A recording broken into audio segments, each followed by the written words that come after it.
நாளில் இருக்கும். நம்ம ஏன் இந்த தலையாத்திரை போட்டுட்டோம்னா ஒவ்வொரு தலங்களுக்கும் போய் நம்ம தரிசனம் பண்ணுறதுனால நம்ம வீட்டில் இருக்க பிரச்சனைகள் அதெல்லாம் தீரும். சிவதேசமே வந்து அது வந்து தலங்களுக்கு யாத்திரை போய் ஒரே நாளில் தரிசனம் பண்ணிட்டு வரும்போது அதுக்கு இந்த காரியங்கள் கழிப்பாடு வீட்டில் திருமணமாக குழந்தைக்கு இல்லாத குழந்தைங்களுக்கு மேலே வேண்டிட்டு வருதுன்னு வச்சுக்கோங்களேன், நமக்கு வந்து அதை வழிவகுத்து கொடுக்கும். அதனால தான் தலையாத்திரைலாம் போகணும். இந்த யாத்திரைகள் மேற்கொள்றதுனால நமக்கு ஒரு மாற்றம் கிடைக்கும்னு வச்சுக்கோங்களேன். நம்ம ஆலயத்துக்கே வர்றோம், பிரதோஷம் பார்க்குறோம், தரிசனம் பண்ணுறோம், ஒரு மனநிறைவு ஏற்படுதில்லை. அதுபோல் ஒவ்வொரு இடத்துக்கும் ஒரு சாணித்தியம் இருக்கும். உதாரணமாக இப்போ ஒரு சின்ன தலைவலி தான் நமக்கு ஒரு மெடிக்கலில் ஒரு மாத்திரை இருக்கும். ஒரு பெரிய பிரச்சனைனா அதுக்கு தகுந்த ஆஸ்பத்திரிகளும் தெரியும். அதுபோல் நமக்கு கண்ணுக்கு தெரியாத பிரச்சனைகளை இந்த இடங்களுக்கு போகிறதுனால அந்த சாணித்தியங்கள் வந்து அதுபோல் இப்போ திருநள்ளாறுலாம் பார்த்தீங்கன்னா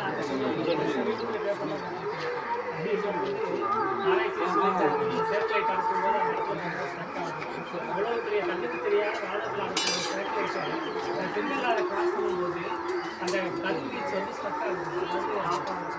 அந்த அளவுக்கு வந்து சாப்பிட்டு போகும்போது நமக்கு தெரியாமல்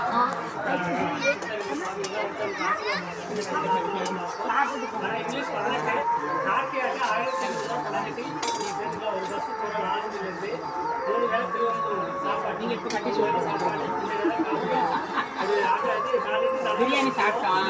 மகளுக்கு வந்து ஒரு கண்ணால்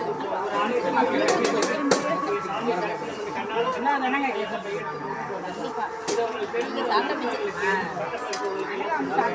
அவங்க சொல்கிறதுனாலே ஒரு புண்ணியம் உங்களுக்கு கிடைக்கும். இங்கிலீஷ் 18 இங்கிலீஷ் 18 திங்கக்கிழமை. அதாவது முன்னாடி கோயில் இருக்கும், நைட்டு கிளம்புவோம், திங்கக்கிழமை நைட்டு வந்துடுவோம். இதில் ஏதாவது சந்தேகம் இருந்தால் அந்த காட்டியார் தொடர்பு கேட்டுக்கலாம்.